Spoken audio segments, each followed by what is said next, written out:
रामकृष्ण हरी कुंडलिक वरदेव विठ्ठल श्री ज्ञानदेव तुकाराम श्रीमद्भागवत स्कंद दुसरा अध्याय 7वा। भगवंतांच्या लीला अवतारांच्या कथा। ब्रह्मदेव म्हणाले, प्रलयकालच्या पाण्यामध्ये बुडालेल्या पृथ्वीचा उद्धार करण्यासाठी अनंत भगवानांनी संपूर्ण यज्ञमय असे वराह शरीर ग्रहण केले। पाण्यामध्ये आदिदैत्य हिरण्याक्ष लढण्यासाठी त्यांच्या समोर आला। इंद्राने जसे आपल्या वज्राने पर्वतांचे पंख तोडून टाकले होते, तशाच प्रकारे भगवंतांनी आपल्या दाढेने हिरण्यकश्याचे तुकडे तुकडे केले। पुढे प्रभूंनी रुची नामक प्रजापतीपासून आकुतीच्या ठिकाणी सुयज्ञाच्या रूपाने अवतार घेतला। त्या अवतारात त्यांनी दक्षिणा नावाच्या पत्नीपासून सुयम नावाच्या देवतांना उत्पन्न केले आणि तिन्ही लोकांवर आलेली मोठमोठी संकटे नाहीशी केली। यावरून स्वयंभुव मनुने त्यांना हरी हे नाव ठेवले। नारदा, कर्दम प्रजापतीच्या घरी देवहूतीच्या ठिकाणी 9 बहिणींसह भगवंतांनी कपिल रूपाने अवतार धारण केला। त्यांनी आपल्या मातेला आत्मज्ञानाचा उपदेश केला। त्या योगे तिने याच जन्मामध्ये आपल्या हृदयातील संपूर्ण मल 3 गुणांच्या आसक्तीचा चिखल धुवून टाकून ती कपिल भगवानांच्या मूळ स्वरूपात विलीन झाली। भगवंतांना पुत्ररूपाने प्राप्त करून घ्यावे अशी महर्षी अत्रींची इच्छा होती। त्यांच्यावर प्रसन्न होऊन भगवंत त्यांना एक दिवस म्हणाले की मी स्वतःला तुम्हाला दिले आहे। म्हणून अवतार घेतल्यानंतर भगवंतांचे नाव दत्तात्रय पडले। त्यांच्या चरणकमलांच्या परागांनी आपल्या शरीराला पवित्र करून राजा यदू, सहस्रार्जुन इत्यादींनी योगाच्या भोग आणि मोक्ष या दोन्ही सिद्धी प्राप्त करून घेतल्या। नारदा, सृष्टीच्या प्रारंभी मी विविध लोकांच्या रचनेची इच्छा धरून तपश्चर्या केली। माझ्या त्या अखंड तपाने प्रसन्न होऊन तप अर्थाच्या सन नावांनी युक्त होऊन भगवंतांनी सनक, सनंदन, सनातन आणि सनंतकुमार रूपांमध्ये अवतार धारण केला। या अवतारात त्यांनी प्रलयामुळे पहिल्या कल्पातील विस्मरण झालेल्या आत्मज्ञानाचा ऋषींना जसाच्या तसा उपदेश केला। त्यामुळे त्यांनी ताबडतोब आपल्या हृदयात परमतत्वाचा साक्षात्कार करून घेतला। धर्माची पत्नी दक्षकन्या मूर्तीपासून ते नरनारायणांच्या रूपात प्रकट झाली। त्यांच्या तपस्येचा प्रभाव त्यांच्यासारखाच होता। इंद्राने पाठवलेली कामसेना म्हणजेच अप्सरा त्यांना पाहताच त्या आत्मस्वरूप भगवंतांच्या तपस्येमध्ये विघ्न आणू शकल्या नाहीत।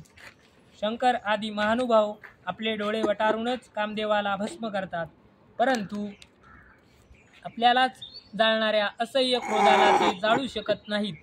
तोच क्रोध नरनारायणांच्या निर्मल हृदयात प्रवेश करण्या अगोदरच थरथर कापतो, मग त्या कामाचा त्यांच्या हृदयात प्रवेश कसा होऊ शकेल। राजा उत्तानंदपादाच्या जवळ बसलेल्या ध्रुव बाळाला त्याच्या सावत्र आई सुरुचीने शब्दबाणांनी घायाळ केले। तेव्हा इतक्या लहान वयातही तपश्चर्या करण्यासाठी तो वनात निघून गेला। त्यांच्या प्रार्थनेने प्रसन्न होऊन भगवंतांनी ध्रुवाला अढळपद बहाल केले। आजही त्या ध्रुवाच्या वरखाली प्रदक्षिणा करीत दिव्य महर्षिगण त्यांची स्तुती करतात। कुमार्गाला लागलेल्या वेनाचे ऐश्वर्य आणि शौर्य ब्राह्मणाच्या हुंकाररूपी वज्राने जळून भस्म झाले। तो नरकात पडू लागला। ऋषींनी प्रार्थना केल्यावर भगवंतांनी त्याच्या शरीर मंथनातून पृथूच्या रूपाने अवतार धारण केला आणि त्याची नरकात पडण्यापासून मुक्तता केली। अशा प्रकारे पुत्र शब्दाचे सार्थक केले। त्याच अवतारात पृथ्वीला गाय बनवून त्यांनी तिच्यापासून जगतासाठी सर्व वनस्पती निर्माण केली। राजा नाभीची पत्नी सुदेवीच्या ठिकाणी भगवंतांची ऋषभदेवाच्या रूपाने जन्म घेतला। या अवतारात सर्व आसक्तीपासून निवृत्त होऊन आपली इंद्रिये आणि मन अत्यंत शांत करून तसेच आपल्या मूळ स्वरूपात स्थिर राहून त्यांनी समदर्शी होऊन स्वतःला वेड्याप्रमाणे भासवून योगाचरण केले। या अवस्थेला महर्षी लोक परमहंसपद किंवा अवधूतचर्या असे म्हणतात।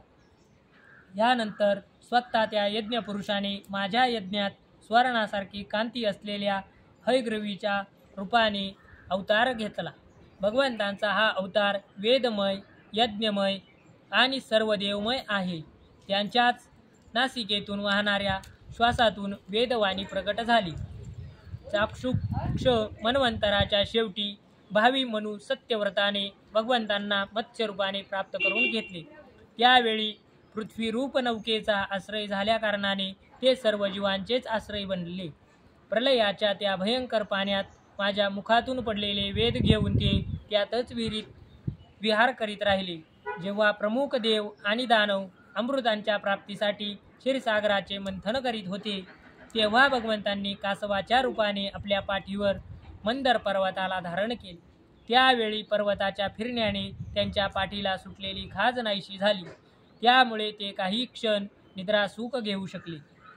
देवांचे मोठे भय नाहीसे करण्यासाठी त्यांनी नृसिंहाचे रूप धारण केले। थरथरणाऱ्या भुवया आणि तीक्ष्ण दाढा यामुळे त्यांचे मुख अतिशय भयानक दिसत होते। त्यांना पाहताच हिरण्यकश्यपू गदा घेऊन त्यांच्या अंगावर तुटून पडला। यावर भगवान नृसिंहांनी लांबूनच त्याला पकडून आपल्या मांडीवर घेतले आणि तो धडपडत असताही आपल्या नखांनी त्याचे पोट फाडले। मोठ्या सरोवरात एका महाबलाढ्य मगरीने गजेंद्राचा पाय पकडला, तेव्हा थकून जाऊन तो घाबरला। तेव्हा त्याने आपल्या सोंडेने कमलपुष्प घेऊन, हे आदिपुरुषा, हे समस्त लोकांच्या स्वामी, हे पवित्र कीर्ती, हे नामश्रवणाने नेच कल्याण करणाऱ्या भगवंता, असा भगवंतांचा धावा केला। त्याचा धावा ऐकून अनंत शक्ती भगवान चक्रपाणी गरुडाच्या पाठीवर बसून तेथे आले आणि कृपाळू भगवंतांनी सुदर्शन चक्राने त्या मगरीचे तोंड फाडून शरण आलेल्या गजेंद्राची सोंड पकडून त्याची त्या संकटातून सुटका केली।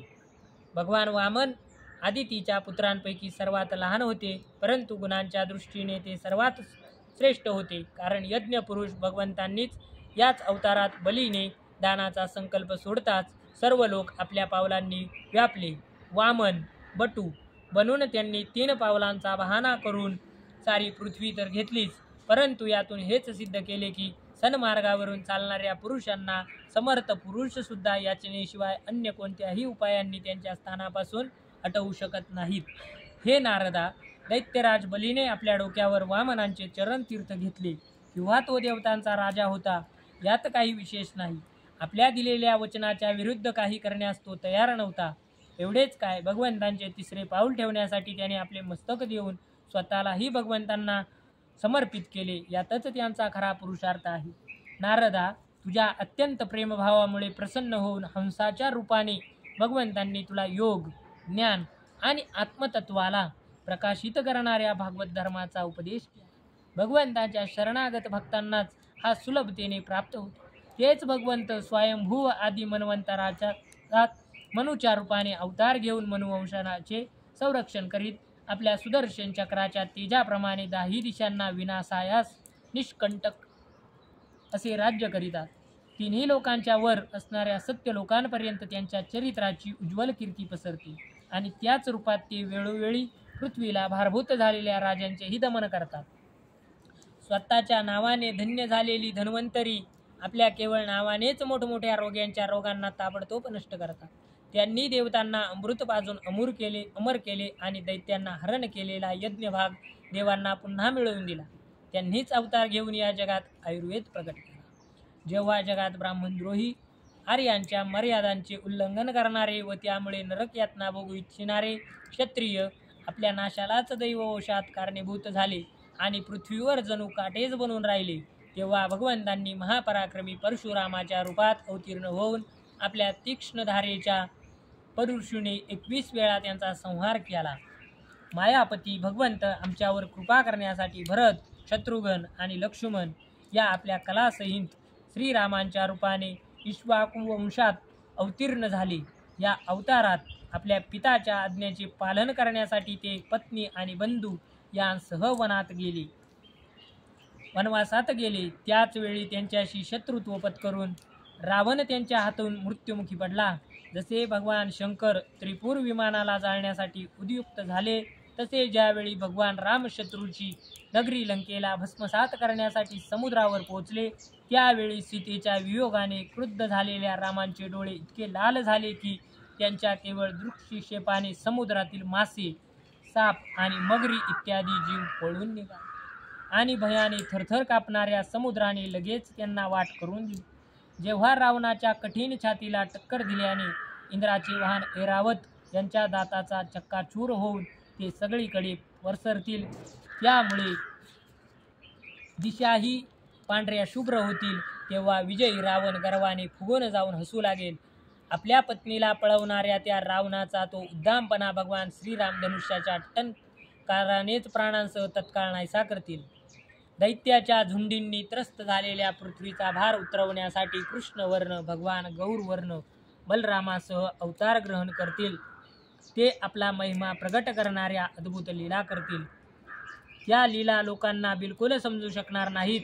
बालपणातच पुतणेचे प्राणहरण करणे, 3 महिन्याच्या वयात पायाने भला मोठा छकडा उलटून टाकणे आणि गुडघ्यावर रांगता रांगता आकाशाला भिडलेल्या यमलार्जुन वृक्षामध्ये जाऊन त्यांना उखडून टाकणे, अशी कर्मे भगवंताशिवाय अन्य कोणीही करू शकणार नाही. जेव्हा कालिया नागाच्या विषाने दूषित झालेले यमुनेचे पाणी पिऊन वासरे आणि गोबालक मरतील, तेव्हा आपल्या अमृतमय कृपादृष्टीनेच ते त्यांना जिवंत करतील आणि यमुनेचे पाणी शुद्ध करण्यासाठी त्या जलात विहार करतील आणि विषशक्तीने जीभ हलविणाऱ्या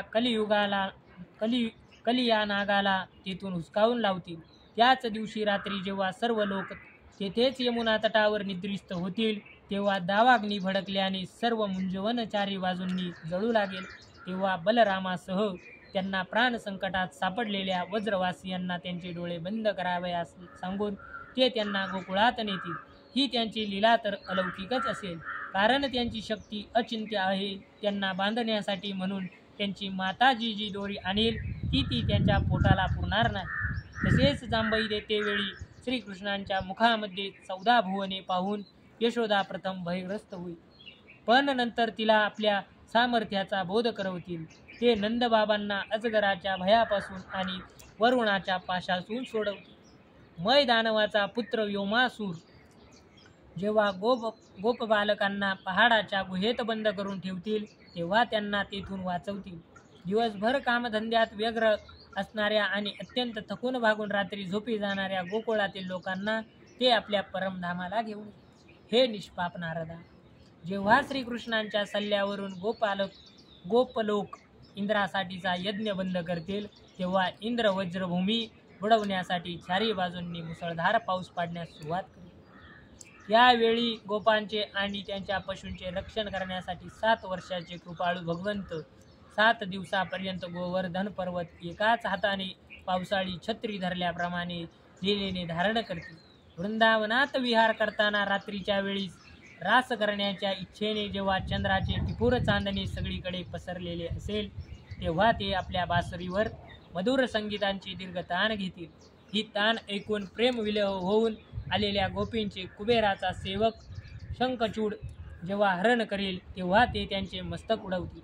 आणखीही पुष्कळ प्रलंबासूर, धेनुकासूर, बकासूर, केशी, अरिष्टासूर इत्यादी दैत्य, चानुरादी पहिलवान, कुवलयापीड नावाचा हत्ती, कंस, कालवयवन, भौमासूर, मिथ्यावासुदेव, शाल्व, द्विविध वानर, बल्लवल, दंतवक्त्र, राजा नग्निजिताचे 7 बैल, शंभरासूर, विदुरथ आणि रुक्मी, तसेच कांबोज इत्यादी मत्स्य, कुरु, कैकय आणि सृंजय आदी देशांचे राजे, तसेच जे जे योद्ध धनुष्य धारण करून रणांगणात समोर येतील, ते सर्व बलराम, भीमसेन आणि अर्जुन आदी नावांच्या अडून भगवंतांच्याकडून मारले जाऊन त्यांच्याच धामाला जातील.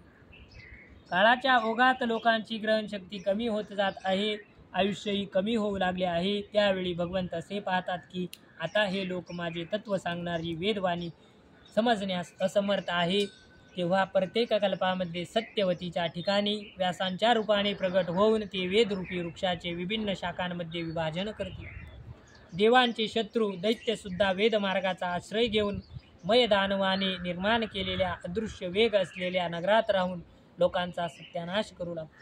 तेव्हा भगवंत लोकांच्या बुद्धीमध्ये मोह आणि अत्यंत लोभ उत्पन्न करणारा वेश धारण करून बुद्धांच्या रूपाने पुष्कळच्या उपधर्माचा उपदेश करतील. कलियुगाच्या शेवटी जेव्हा सत्वपुरुषाच्या घरीसुद्धा भगवंताचे कथाकीर्तन होणार नाही, ब्राह्मण, क्षत्रिय, वंश हे नास्तिक आणि शूद्र राजे होतील. एवढेच काय, पण कोठेही स्वाहा, स्वधा आणि वशटकाराचा ध्वनी ऐकू येणार नाही. तेव्हा कलियुगाला शासन करण्यासाठी भगवंत कल्की अवतार धारण करतील. जेव्हा ईश्वर रचनेची वेळ आलेली असते तेव्हा तप, 9 प्रजापती, मरीची आदी ऋषी आणि मी अशा रूपात जेव्हा सृष्टी रक्षणाची वेळ असते तेव्हा धर्म, विष्णू, मनु, देवता आणि राजांच्या रूपात आणि सृष्टींच्या प्रलयाच्या वेळी अधर्म, रुद्र आणि क्रोधवश नावाने साप तसेच दैत्य आदींच्या रूपात सर्वशक्तिमान भगवंतांच्या या विभूती मायेने प्रकट होतात. पृथ्वीवरील एक एक धुलीकण मोजू शकणाराही कोणता विद्वान भगवंतांच्या शक्तीची गणना करू शकेल. जेव्हा भगवंत त्रिविक्रम अवतार घेऊन त्रैलोक्य पादांक्रांत करीत होते त्यावेळी त्यांच्या पावलांच्या फाट वेगामुळे प्रकृती रूप अंतिम आवरणापासून ते सत्य लोकांपर्यंत सर्व ब्रह्मांड थरथर कापू लागले होते. तेव्हा त्यांनीच आपल्या शक्तीने त्याला स्थिर केले. समस्त सृष्टीची रचना आणि संहार करणारी माया त्यांची एक शक्ती आहे. अशा अनंत शक्तीचा आश्रय असलेल्या त्यांच्या स्वरूपाला मी जाणत नाही. तुझे श्रेष्ठ बंधू सनकादिकही जाणत नाही तर इतर कोण जाणू शकते. आदिदेव भगवान शेष सहस्रमुखांनी त्यांच्या गुणांचे गायन करीत आहेत, परंतु अजूनही त्याला त्यांचा पार लागलेला नाही. जे निष्कपट भावाने सर्वस्वी त्यांच्या चरणाचा आश्रय घेतात त्यांच्यावर ते अनंत भगवान स्वतःच दया करतात. असे भक्तच त्यांची दुस्तर माया तरून जातात आणि अशा भक्तांचीच कोल्ह्या कुत्र्यांचे भक्ष्य असलेल्या देहाविषयी मी माझे बुद्धी असत नाही. प्रिय नारदा, परमपुरुषाच्या त्या योगमायेला मी, तुम्ही, भगवान शंकर, दैत्यकुलभूषण, प्रल्हाद, शतरूपा, मनुपुत्र, प्राचीन बहरी, रुबू आणि ध्रुव हे जाणतात. त्यांच्याविषयी इक्ष्वाकू, पुरुरवा, मुचुकंदू, जनक, गादी, रघु, अंबरीश, सगर, गय, ययाती, माघांता, अलर्क, शतधन्वा, अनु, रंतिदेव, भीष्म, बली, अमूर्तरय, दिलीप, सौभरी, उत्तंक, शिबी, देवल, पिंपलाद, सारस्वत, उद्धव, पराशर, भूरिसेन, विभीषण, हनुमान, शुकदेव, अर्जुन, अरिष्टसेन, विदुर, श्रुतदेव इत्यादी महात्मे सुद्धा जाणतात. ज्यांना भगवंताच्या प्रेमी भक्तांसारखा स्वभाव बनवण्याचे शिक्षण मिळालेले असते ते स्त्रिया, शूद्र, गुण, भिल्ल आणि पापांमुळेच पशुपक्षी आदी योनीत जन्मलेले सुद्धा भगवंतांच्या मायेचे स्वरूप जाणतात आणि या संसार सागरातून कायमचे तरुण जातात. जे तर ते लोक वेदविहित सदाचाराचे पालन करतात त्यांच्याबद्दल काय सांगावे. परमात्म्याचे वास्तविक स्वरूप हे एकरस, शांत, भयरहित तसेच केवळ ज्ञानस्वरूप आहे. त्यांच्यामध्ये मायेचा मल नाही की त्यांनी केलेल्या रचनेत काही विषमता नाही. सत आणि असत दोन्हीच्या पलीकडे ते आहे. कोणतेही वैदिक किंवा लौकिक शब्द त्यांचे वर्णन करू शकत नाही. अनेक कर्माच्या साधनांद्वारे मिळणारे फळही त्यांच्यापर्यंत पोहोचत नाही. एवढेच काय, स्वतः मायासुद्धा त्यांच्यासमोर न जाता लाजेने दूर उभी आहे. परमपुरुष भगवंतांचे तेच परमपद आहे. महात्मे लोक त्याच शोकरहित आनंद स्वरूप ब्रह्माच्या रूपाने त्यांचा साक्षात्कार करून घेतात. संयमशील पुरुष त्यातच आपल्या मनाला एकाग्र करून स्थिर होतात. इंद्र जसा स्वतः मेघरूप असल्याकारणाने पाण्यासाठी विहीर खोदण्याकरता कुदळ जवळ बाळगीत नाही, त्याचप्रमाणे भक्तभेद दूर करण्यासाऱ्या ज्ञानसाधनांनाही दूर लोटतात. सर्व कर्माचे फळही भगवंतच देतात, कारण मनुष्य आपल्या स्वभावानुसार जे शुभ कर्म करतो तेच त्यांच्याच प्रेरणेने केलेले असते. या शरीरात राहणारी पंचमहाभूते वेगळी होऊन शरीर नष्ट झाल्यावरही त्या शरीरात राहणारा अजन्मा पुरुष आकाशाप्रमाणे नाहीसा होत नाही. पुत्रा नारदा, केवळ संकल्पाने विश्वाची रचना करणाऱ्या षैडैश्वर्य संपन्न श्रीहरींचे वर्णन संक्षेपाने मी तुझ्यासमोर केले. जो काही कार्यकारण भाव किंवा अभाव आहे तो काही भगवंतापासून स्वतंत्र नाही. असे असूनही ते त्याच्यापासून अलिप्तही आहे. भगवंतांनी मला जे सांगितले होते तेच हे भागवत होय. याच भगवंतांच्या विभूतींचे संक्षेपाने वर्णन आहे. तू याचा विस्तार कर, जेणेकरून सर्वांचा आश्रय सर्व स्वरूप भगवान श्रीहरींच्या ठिकाणी लोकांची भक्ती निर्माण होईल. अशा प्रकारे याचे वर्णन कर. जो मनुष्य भगवंतांची अचिंत्य शक्ती असलेल्या मायेचे वर्णन करतो किंवा दुसऱ्याने केलेल्या वर्णनाला पुष्टी देतो अथवा श्रद्धेने नित्य श्रवण करतो त्याचे चित्त मायेने कधीही मोहित होत नाही. श्रीमद भागवत स्कंद दुसरा अध्याय 7 समाप्त. रामकृष्ण हरी. पुंडलिक वरदेव विठ्ठल श्री ज्ञानदेव तुकाराम. पंढरीनाथ भगवान की जय. ज्ञानेश्वर महाराज की जय. राम महाराज की जय. भगवान की जय. भगवान की जय. प्रसाद खाते